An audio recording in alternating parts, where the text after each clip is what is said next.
अस्सलाम वालेकुम। Ninth chemistry lecture number 1 chapter number 2। Chapter का नाम है एटम। इस चैप्टर में के अंदर हम एटम के बारे में पढ़ेंगे कि एटम किसे कहते हैं, एटम के कितने पार्टिकल्स हैं और किस किस साइंटिस्ट ने इस पर काम किया, कि एटम है क्या चीज़ और किसने इसका नाम एटम रखा। वर्ड एटम जो है वो एटमॉस से निकला है।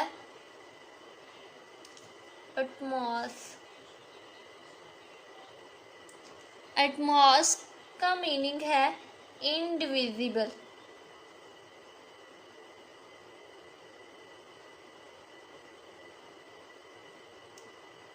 इसका मतलब है इनडिविजिबल। इनडिविजिबल किसे कहते हैं? नाकाबिले तकसीम के, इससे ज़्यादा तकसीम नहीं हो सकता।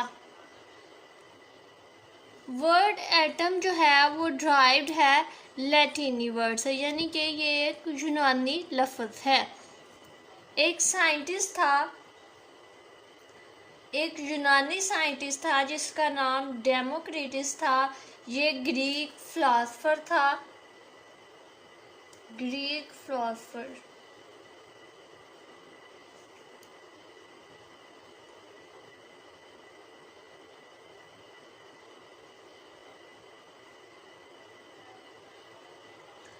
इसने कहा कि हर जो एटम है वो छोटे छोटे पार्टिकल से मिलकर बना है जो मज़ीद तकसीम नहीं हो सकता। He says that matter is composed of teeny indivisible particles। इसने कहा जो मैटर है वो टीनी यानी कि छोटे छोटे पार्टिकल से मिलकर बना हुआ है जो कि मज़ीद तकसीम नहीं हो सकता। Is called atom. एटम में जो पार्टिकल्स मौजूद होते हैं वो 3 तरह के होते हैं। जो फर्स्ट पार्टिकल है वो है प्रोटॉन। सेकंड हमारे पास है इलेक्ट्रॉन।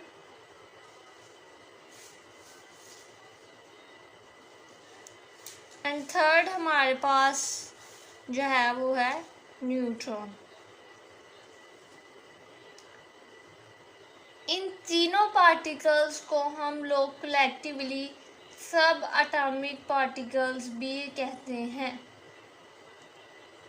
कलेक्टिवली हम इसे सब एटॉमिक पार्टिकल्स भी कहते हैं। अगर हम लोग एटम की शेप की बात करें तो ये कुछ यूं इस तरह होती है। ये जो है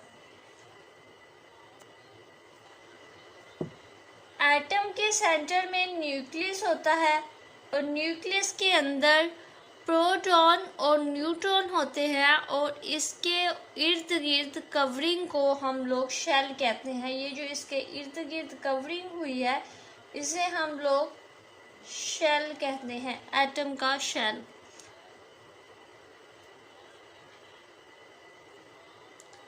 अगर हम इन तीनों पार्टिकल्स की लोकेशन देखें तो के जो इलेक्ट्रॉन्स होते हैं, जो प्रोटॉन है वो एटम के न्यूक्लियस के अंदर प्रेजेंट होता है। आगे हमारे पास सेकंड है इलेक्ट्रॉन। इलेक्ट्रॉन जो हैं वो न्यूक्लियस के गिर्द जो शेल होते हैं उनके गिर्द रिवॉल्व करते हैं।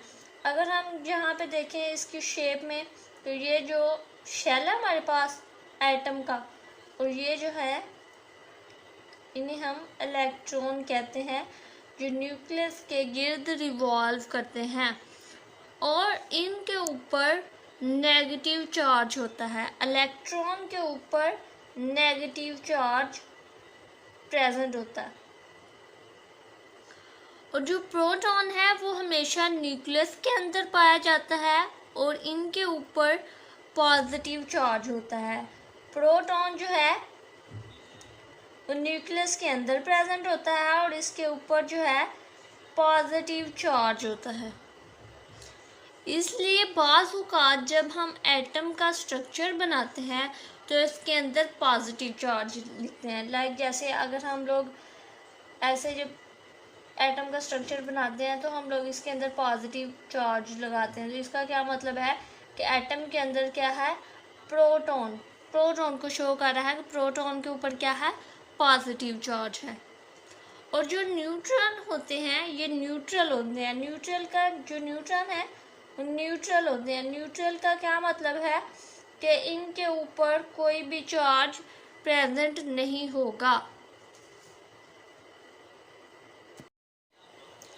उसके बाद हमारे पास आ जाती है John Dalton atomic theory. John जो था वो एक साइंटिस्ट था जिसने एटम के बारे में एक थ्योरी पेश की। 19वीं सदी के आगाज़ में जॉन डाल्टन ने अपनी थ्योरी पेश की। इसके मुताबिक जितने भी मैटर हैं वो सब छोटे छोटे इंडिविजिबल पार्टिकल से मिलकर बने हैं। इंडिविजिबल पार्टिकल से मिलकर बने हैं।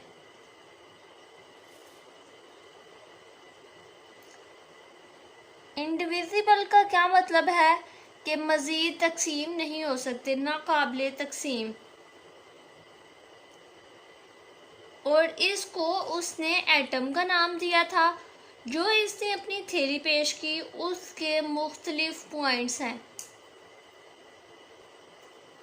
इसकी थ्योरी के अकॉर्डिंग जो फर्स्ट पॉइंट हमारे पास आ जाता है वो ये है, ऑल मैटर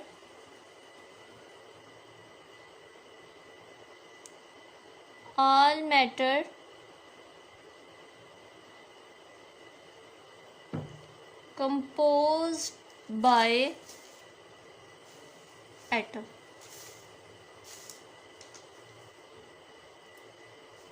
कि जितने भी एटम हैं वो मैटर से कंपोज्ड होकर बने हैं। All matter composed by atom, कि जितने भी मैटर हैं वो एटम से कंपोज्ड होकर बने हैं। मिसाल के तौर पर हमारे पास क्या आ जाता है कि एक गोल्ड का पीस आ जाता है जिसके जितने भी छोटे छोटे पार्टिकल्स हैं ये एटम से मिलकर बने हुए हैं। इसके ये जितने भी पार्टिकल्स हैं ये एटम से मिलकर बने हैं।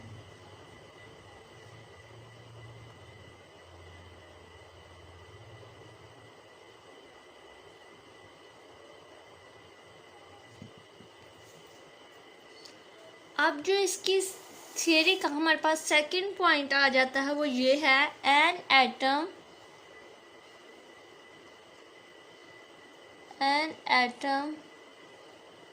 Is an indivisible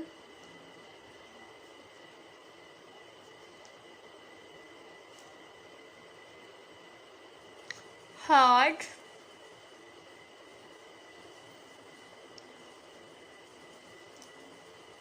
dense and sphere।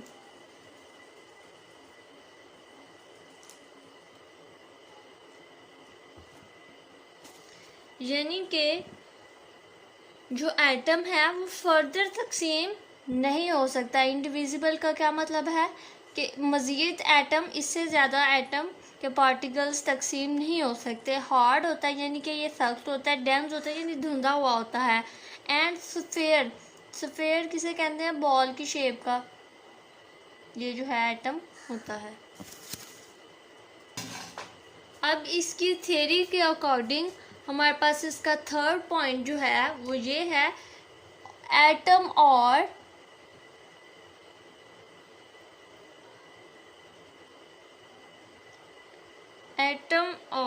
The same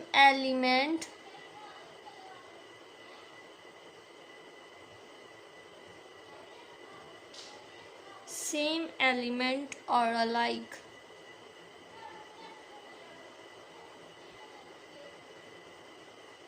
third point में कहता है एटम और द सेम एलिमेंट्स और अलाइक, कि एक ही एलिमेंट के सारे एटम एक जैसे ही होते हैं। यानी कि कि एटम में जितने भी एलिमेंट्स होंगे वो एक जैसे ही होंगे। मिसाल के तौर पर हमारे पास एक क्या है, कॉपर का टुकड़ा आ जाता है, कॉपर का, ये हमारे पास क्या है, एक कॉपर का पीस है, पीस ऑफ कॉपर।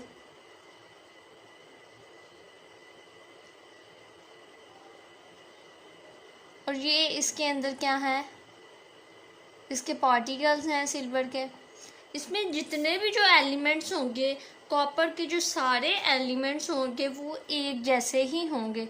ये नहीं होगा कि इसके अंदर जो है पार्टिकल्स, तो ये पीस जो है सिल्वर का है और इसके अंदर एलिमेंट्स डिफरेंट प्रेजेंट नहीं होंगे। सारे जो एलिमेंट्स हैं वो एक जैसे ही होंगे।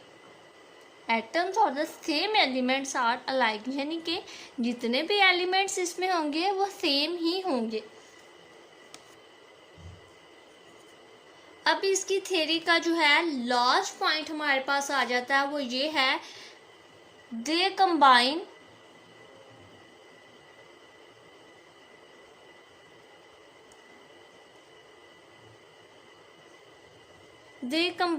टू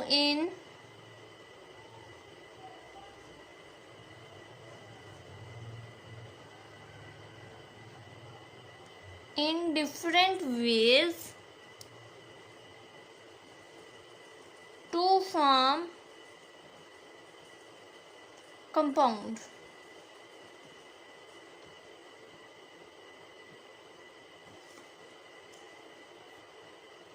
जॉन डाल्टन ने बताया कि जो ये एटम होते हैं वो मुख्तलिफ वे से मिलकर एक कंपाउंड बनाते हैं। मिसाल के तौर पर हमारे पास एक एटम है कार्बन का, हमारे पास क्या आ जाता है, एक एटम कार्बन का। जब हम इसे ऑक्सीजन के साथ रिएक्ट करवाएंगे तो ये क्या बना देगा, कार्बन डाइऑक्साइड, यानी कि इसने मुख्तलिफ वे से मिलकर एक कंपाउंड बना दिया, क्या बनाया है, कार्बन डाइऑक्साइड।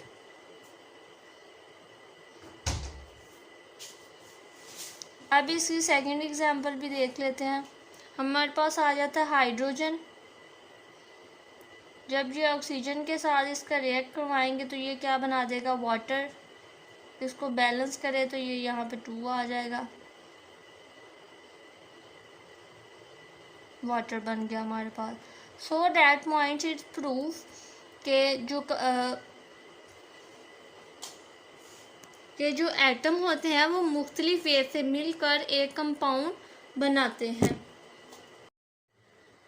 इसमें हम लोगों ने जॉन डाल्टन की थ्योरी के बारे में डिस्कस किया। उसने क्या कहा, 19वीं सेंचुरी में उसने अपनी थ्योरी पेश की। उसने क्या कहा कि जितने भी मैटर्स हैं वो इंडिविजिबल पार्टिकल से मिलकर बने हैं, जिसका नाम उसने एटम को दिया। उसके बाद उसकी थ्योरी के चंद पॉइंट से, फर्स्ट पॉइंट उसका क्या था कि all matter composed by atom, कि तमाम जो मैटर हैं वो कंपोज्ड हुए हैं, फिर एटम बना है। An atom is an indivisible hot dense and sphere. Atom जो है इंडिविजिबल होता है, हॉट होता है, डेंस होता है। एटम के जो जितने भी एलिमेंट्स होंगे वो सेम होंगे। एंड लास्ट पॉइंट जो है कि जो डिफरेंट जो कंबाइन करते हैं, they combine to in different ways to form compound, कि डिफरेंट जो वे से ये कंबाइन करते हैं और मिलकर एक कंपाउंड बना देते हैं। जैसा कि हम लोगों ने एटम की जो शेप थी, एटम का जो स्ट्रक्चर था वो पहले भी डिस्कस किया है। एटम के न्यूक्लियस के अंदर प्रोटॉन और न्यूट्रॉन प्रेजेंट होते हैं और इसके गिर्द जो शेल कवरिंग होती है उसके ऊपर, उसके इर्द गिर्द जो है इलेक्ट्रॉन रिवॉल्व कर रहे होते हैं। इसके 3 इसके जो हैं वो पार्टिकल्स हैं एटम के। फर्स्ट जो है वो है प्रोटॉन, सेकंड जो है वो हमारे पास इलेक्ट्रॉन है, एंड थर्ड वन जो हमारे पास न्यूट्रॉन है। अब हम लोग 1 बाय 1 करके इन तीनों को डिस्कस करेंगे कि आया कि प्रोटॉन को किसने डिस्कवर किया, इलेक्ट्रॉन को किसने और न्यूट्रॉन को किसने।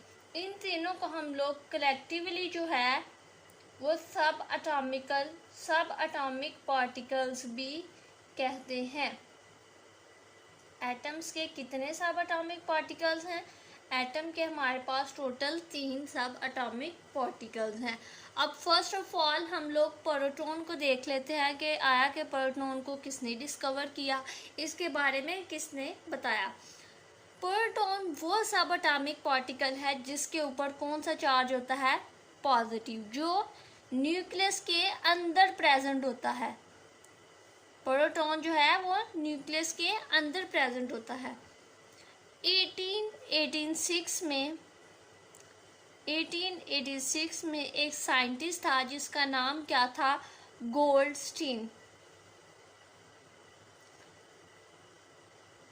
1886 में एक साइंटिस्ट था जिसका नाम गोल्डस्टीन था। गोल्डस्टीन ने इन्होंने डिस्कवर किया था कि एटम के अंदर एक पॉजिटिव हिस्सा है, उसके ऊपर पॉजिटिव चार्ज है, और जो पॉजिटिव चार्ज वाला हिस्सा है उस पार्टिकल को उसने प्रोटॉन का नाम दिया। उसके बाद हम लोग देख लेते हैं इलेक्ट्रॉन्स। क्या है कि इलेक्ट्रॉन्स के बारे में हमें किसने बताया? न्यूक्लियस के गिर्द डिफरेंट, ये न्यूक्लियस हमारे पास, ये न्यूक्लियस है एटम का, जो ये न्यूक्लियस है, न्यूक्लियस के गिर्द जो कवरिंग है उसे हम लोग शेल कहते हैं। शेल के में जो इलेक्ट्रॉन्स, डिफरेंट जो इलेक्ट्रॉन है वो इसके गिर्द रिवॉल्व कर रहे होते हैं। ये बात हमें कैसे पता चली? 1870 में एक साइंटिस्ट थे जिसका नाम जे थॉमसन था। जे थॉमसन ये बेसिकली फिजिक्स के साइंटिस्ट थे और इन्होंने बताया कि एटम के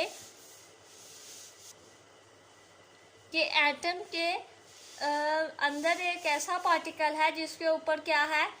नेगेटिव चार्ज, और नेगेटिव चार्ज वाले हिस्से को उसने इलेक्ट्रॉन का नाम दिया। और हम इसको यूं इस तरह कह सकते हैं कि इलेक्ट्रॉन को जे थॉमसन ने डिस्कवर किया। 1906 में इसको इस काम की वजह से नोबेल प्राइज़ भी मिला। उस वक्त मुख्तलिफ थ्योरी पेश की गई, इसमें जो सबसे मकबूलियत थी वो इसकी प्लम बडी थ्योरी थी। इसने मुख्तलिफ जो है वो थ्योरीज पेश की, उसमें जो सबसे ज़्यादा मकबूलियत जिस थ्योरी को हासिल है वो हमारे पास है प्लम बडिंग थ्योरी। इस थ्योरी में जे थॉमसन क्या कहते हैं? उसने बताया कि जो एटम है वो एक सॉलिड स्ट्रक्चर है। ये एटम का स्ट्रक्चर है। उसने क्या कहा कि एटम जो है वो एक सॉलिड स्ट्रक्चर है, इसके अंदर डिफरेंट पॉजिटिव चार्जेस हैं, तो इसके गिर्द इलेक्ट्रॉन रिवॉल्व्स करते हैं। यानी उसके कहने का मतलब ये था कि पॉजिटिव को नेगेटिव ने घेरा होता है, कि ये पॉजिटिव चार्ज है, इसके इर्द गिर्द क्या करते हैं? नेगेटिव इलेक्ट्रॉन्स रिवॉल्व करते हैं। इस थ्योरी को उसने प्लम बडिंग थ्योरी का नाम दिया। सिंपली हम लोग स्ट्रक्चर से देख लेते हैं कि ये एटम क्या न्यूक्लियस है, और एटम के न्यूक्लियस में क्या प्रेजेंट होता है? प्रोटॉन, और इसके गिर्द जो है प्रोटॉन के ऊपर पॉजिटिव चार्ज होता है, और ये इसके गिर्द कवरिंग के ऊपर शेल में इलेक्ट्रॉन इर्द गिर्द रिवॉल्व कर रहे होते हैं, और इलेक्ट्रॉन के ऊपर क्या चार्ज होता है? नेगेटिव। सो इससे क्या प्रूव होता है कि पॉजिटिव को नेगेटिव ने घेरा हुआ होता है।